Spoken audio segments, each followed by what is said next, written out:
안녕하십니까. 이것이 신앙 고백이다 의 시간입니다. 7권의 시리즈 중 세 번째 책인 하이델베르크 교리문답서의 해설 또는 주석입니다. 제 16주일의 주제는 그리스도의 죽으심, 그리고 오늘은 특히 제 42문항을 저희들이 보고자 합니다. 여러분 가지고 있는 책 374페이지로 가서 그 문항의 고백을 읽고 또 답변하고 저의 해설을 들어보도록 하겠습니다. 374페이지에 왔습니다. 그리스도께서 우리를 위해 죽었다면 우리는 왜 죽어야 하나? 육체적으로 그리스도가 우리를 위하여 십자가에 못 박혀 죽었는데 그럼 우리는 죽지 않고 부활해야 되지 않나? 또 다른 말로 한다면 그리스도께서 십자가에서 죽으심으로 우리의 죄를 사하셨는데 우리가 더 이상 죄인이 아니잖아.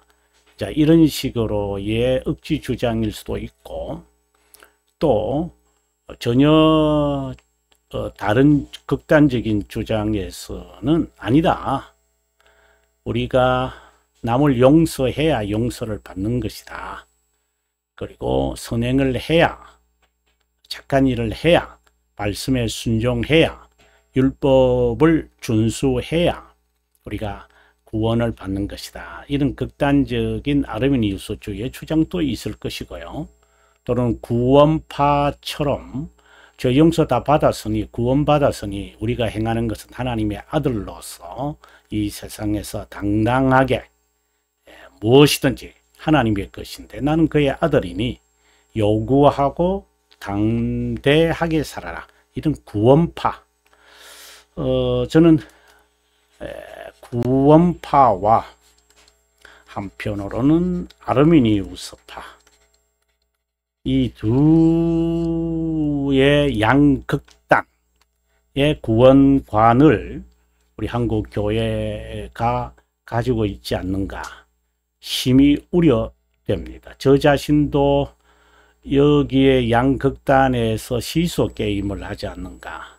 그래서 늘 이러한 신앙 고백서를 통해서 교회 역사를 전공했습니다만은 제대로 해석을 해야 할 것이다. 왜냐, 교회 역사에는 다양한 사건들과 인물들과 사상들과 역량들과 일들이 일어나는데 그 해석자의 주관에 따라서 적용이 달라지고 또 여러 사람들에게 영향을 끼칠 수 있기 때문에 제가 이 교리문답서나 고백서나 그리고 법규를 해설하는 이유 가운데 하나고 기독교 강요를 제가 적극 추천, 해설, 강의하는 것도 그 때문이라고 봅니다.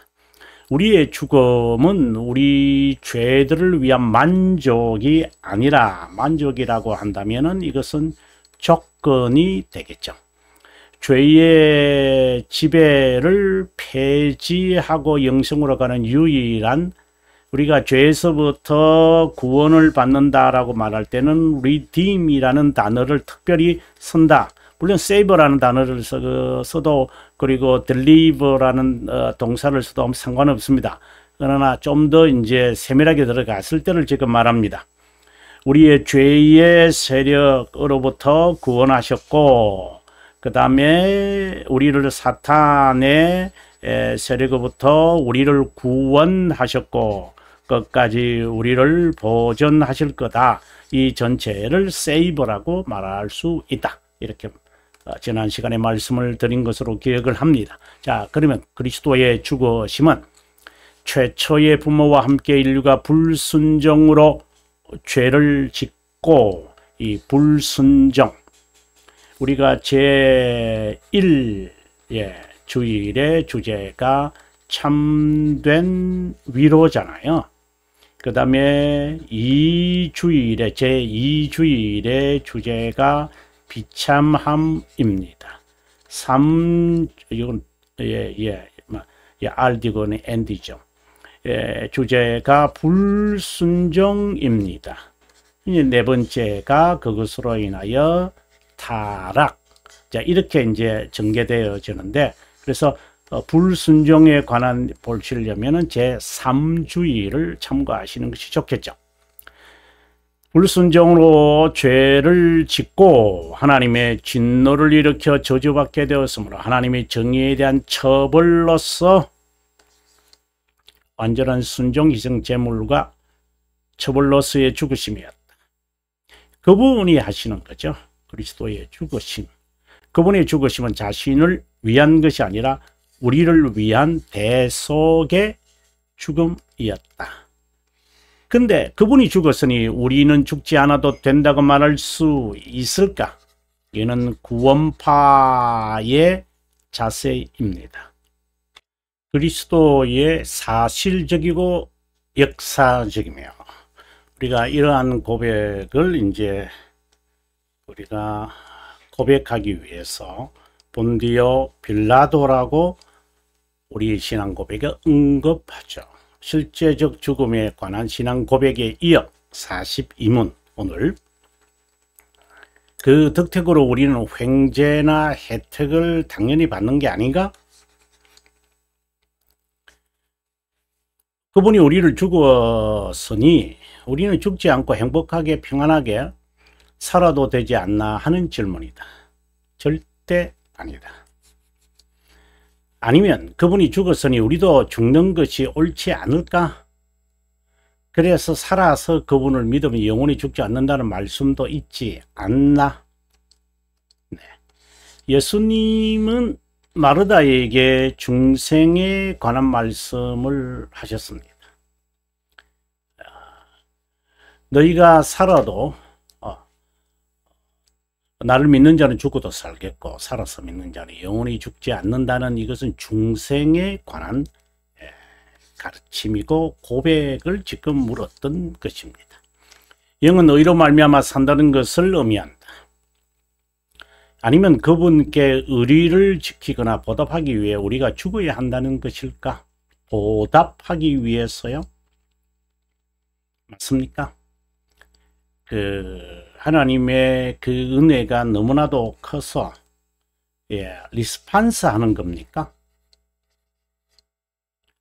과연 우리가 이렇게 생각을 합니까? 제가 주일학교 때 아이들에게 가르치며 저도 배웠던 게, 제가 어렸을 때는 없었던 것 같아요. 제가 어렸을 때는 복음성가가 아직 유행하지 않았던 때니까. 제가 20대 되니까 이제 복음성이 그전에는 이제 흑인 영가 이렇게 해가지고 이제 흑인들이 불렀던 이제 가스펠송이 이제 Somebody knocking at your door, 이제 이런 것이 이제 번역되어 가지고 I got a joy, joy, joy, joy down in my heart. 자, 이런 이제 복음성들이 이제 이미 있은 것으로 기억을 합니다. 하지만 이제 좀 지나고 난 다음에 이제 복음성들이 이제 아주 우리 사회에 있었는데, 그 중에 하나가 예수님 때문에 형제를 사랑합니다. 예수님 때문에, 예수님 때문에, 예수님 때문에, 뭐 때문에? 예수님 때문에. 뭐 이렇게 하면서 정말 부끄러운 짓을 했다는 생각을 합니다. 과연 그렇게 우리가 사랑해야 합니까? 예수님 때문입니까? 예수님을 위한 겁니까? 그분의 사랑의 보답입니까? 1차적으로는 맞을 겁니다. 하지만 그렇지 않습니다. 이것도 아니다. 그러면 뭡니까? 그분이 우리의 죄를 위해 죽으신 것이 만족스럽지 못하거나 충분하지 못하기 때문일까? 그것도 아니다. 그러면요, 그분의 죽으심은 하나님의 진노를 누그러뜨리는데 충분했고 모든 자의 빚을 면제하는 데도 충분했기 때문이다. 심판날에도 모든 죄와 비참함에서 충분하게 참 이것은 우리가 제 산문에서 충분히 우리가 하이델베르거 산문에서 충분히 다뤘다고 봅니다. 그분으로 충분하지 못하다는 것은 너무나도 막돼 먹은 신성모독이다. 그분의 죽으심의 가치는 무한하며 인피니티라고 했습니다. 세상의 죄에 대해 속죄하는데 넘치도록 충분하다. 그리스도께서 죽으시고 부활하셨는데 그러면 우리는 어떨까? 우리의 죽음은 죄에 대한 속죄나 죽음이 아니라 죄에 대한 죽음이다. 여러분, 죄에 대한 것이 아니라 죄들에 대한 것이다. 어떤 차이가 있을까요? 우리의 죽음은 하나님의 진노를 누그러뜨리거나 달래는 것이 아니고 하나님과의 교제를 위한 거룩의 화해를 위한 죽음도 아니고 그분의 죽음의 진노에 대한 저주를 받는 것도 아니고 그분의 정의에 따른 처벌의 죽음도 아니고 죄의 통치를 무효하게 하는 죽음도 아니고 영원한 죽음에 대한 만족도 아니다. 단지 바로 이것을 말하는 거죠. 죄의 잔재들, 다른 말로 말하면 참된 회개입니다. 성도가 날마다 죽는 것은 수고, 환난, 고초를 통해 겸손을 향하는 것이다. 이것은 어떻게 본다면은 에비던스가 되죠. 예. 구원을 받았다는 그 믿음의 증거입니다.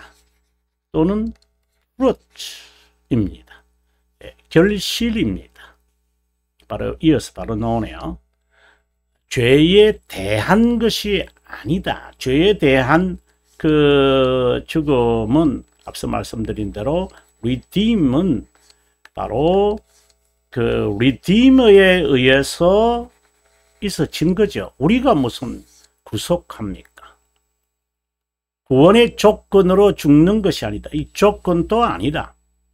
그럼 뭐죠? 이겁니다. 구원의 귀결로 죽는 것이다. 자연스러운 죽음이다.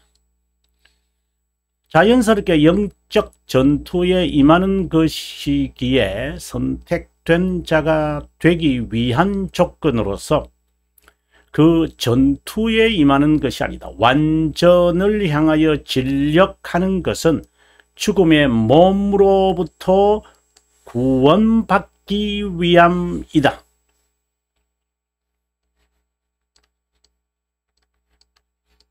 네. 예, 죽음 몸으로부터 이 세이버라는 말보다도 여러분 딜리버라고 하는 말이 훨씬 더 맞는 것 같아요. 네, 죽을 몸으로부터 옮겨지기 위함이다. 이것을 제가 딜리버라고 할 때는 사탄의 세력이잖아요.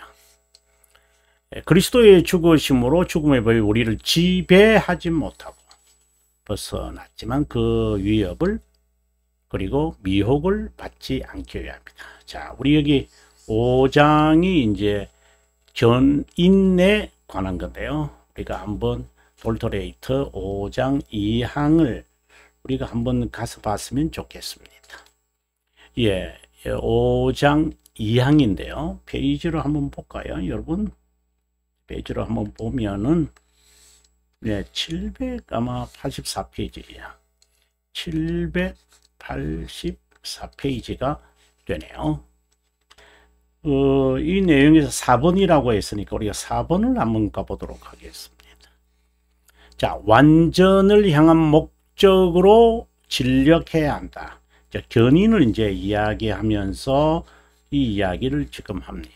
이런 그들의 죽음의 몸으로부터 마침내 at last and the length deliver라고 했습니다. 하늘에 계신 하나님의 어린 양과 함께 다스릴 때까지 지속할 것이다. 우리가 그리스도는 우리의 이제 딜리버잖아요. 딜리버로서 우리를 사탄의 세력으로부터 우리를 여기에 구원하셨어요.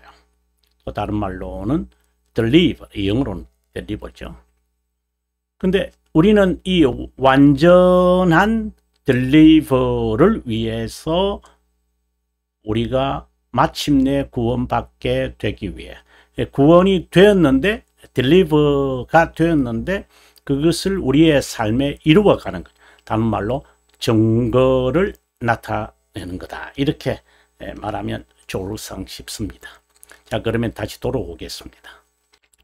우리의 죽음은 죄의 지배권을 폐지하고 죄의 법을 떠나 영생으로 가는 과정이다. 죄의 지배를 없어지는 것을 제가 뭐라고 했냐면 리딤이라고 했어요. 그리고 사탄의 세력에서 벗어나는 것을 우리는 딜리버라고 했어요. 하나님이 우리를 보호한다고 했어요. 이것은 육체의 죽음을 의미한다. 죽어서 시간의 삶이 끝나고 육신의 장막을 벗어버리면 영원에 이른다. 물론 부활 때 다시 변화된 육체와 영원히 결합된다. 육체의 죽음을 겪지 않아도 영생에 이르는 자도 있었다. 에녹과 엘리야다. 이 두 사람은 부활하실 예수 그리스도를 예표하는 것이다. 그렇다고 아브라함과 모세와 다윗이 신앙이 그들보다 못하기 때문에 죽지 않고 성천하지 않은 것은 아닙니다.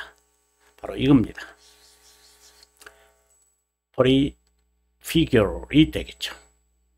우리는 그 두 분이 죽지 않은 채로 하늘나라로 간 이유를 명확히 알 수 없지만 일반적으로 공평하게 누구든 죽는다, 누구든 피할 수 없지만 죽은 후에는 영원한 생명, 영생에 이른다. 이터널 라이프입니다.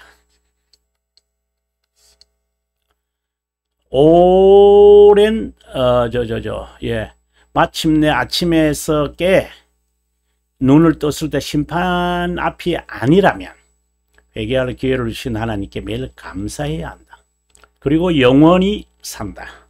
forever. 오랜 세월 변하지 않고 길이길이 산다는 의미보다 영생, 더 이상 시간이 아닌 영원한 삶을 그분과 함께 영원히 산다는 것이다. 이 말은 이제 시간이 없는 것, 시간이 없죠. 이제 시간이 없단 말이 좀 이상한데 시간 자체가 사라져 버렸습니다. 그렇다고 무턱대고 육체의 죽음을 앞당기려고 해서는 굉장히 신앙이 있는 것처럼 보이죠. 이런 사람들이 하나님이 부르신 시각까지 부지런히 성실하게 책임 있게 희생해서 경건, 견인, 거룩 한 삶을 살아야 한다. 사실상 영생을 우리가 다 소망하지만 굉장히 쉽지 않습니다. 우리가 뭐 일시적으로 그리고 어떠한 그 일에 있어서 하나님을 바란다, 뭐 영생을 바란다, 구원을 바라며 하나님을 영화롭게 하며 한다, 이렇게 하지만 굉장히 불안한 겁니다. 믿음의 증거와 결실을 갖는다고 해서 그것으로 인해서 확신이 주어지는 것도 아닙니다. 정말 영생에 대한 이 어슈런스, 여러분 어떠세요? 그런 증거로 제가 확신을 가질 수 있을까요? 아니죠. 이는 분명히 여러분 정리하셔야 됩니다. 성령 하나님께서 저에게 말씀으로 확실하게 전해줍니다. 그래서 우리는 믿음이라고도 합니다만은 그분에 대한 이 분명한 이 지식이 우리를 그렇게 어슈런스를 줄 겁니다. 아, 행위, 조건, 결실, 그것은 우리가 이루어가는 구원의 조건이 아니라 구원받은 자로서의 당연한 귀결인데 그것으로 자랑, 교만, 자만, 오만하면 안 됩니다. 그것으로 만족해서도 안 됩니다. 단지 우리가 근거해야 하는 것은 바로 이겁니다. 그분에 대한 지식, 그분에 대한 존재. 이것이 무엇보다도 중요합니다. 칼빈 선생은 이생의 삶은 유배 생활, 나그네, 감독, 초소, 그리고 도살당하는 양의 삶이라고 했다. 이런 표현에서 지상의 삶이 얼마나 힘들고 괴로운지 알 수 있다. 하지만 중보자 그리스도의 지상의 삶과 가히 비교할 수 없다. 정말 떠나고 싶은 이생의 삶이지만 피하는 거 아닙니까? 마치 하나님께 데모하는 거 아닙니까? 오만을 가지고 하나님이 모르는 가운데 이루어지는 게 아니잖아요. 그럼 우리가 견디고 지혜를 얻어서 피할 길을 예비하신 것을 찾아가는 것을 해야 되지 않습니까? 해결해 달라고만 다급하게 요구해서 될까요? 물론 어린 신앙일 때 우유를 마시게 되는 나이에는 어쩔 수 없겠지만 현재의 삶을 경멸하도록 훈련받아야 한다. 하지만 정오하지 말라. 감사하는 것도 잊지 말라. 그래서 현재의 삶을 경멸하는 습관을 지니고 미래에 대해 묵상할 수 있어야 한다고 가르친다. 오늘은 여기까지 하고요. 다음 시간에 43문항이 된다. 377페이지네요. 377페이지에 여러분 다음 시간에 함께 할 것을 약속드리고요. 긴 시간 동안 함께 해주셔서 고맙고 저는 다음 시간에 여러분과 또 깊은 진리를 연구 설명하도록 하겠습니다. 남은 시간 행복과 위로와 기쁨이 있기를 바랍니다.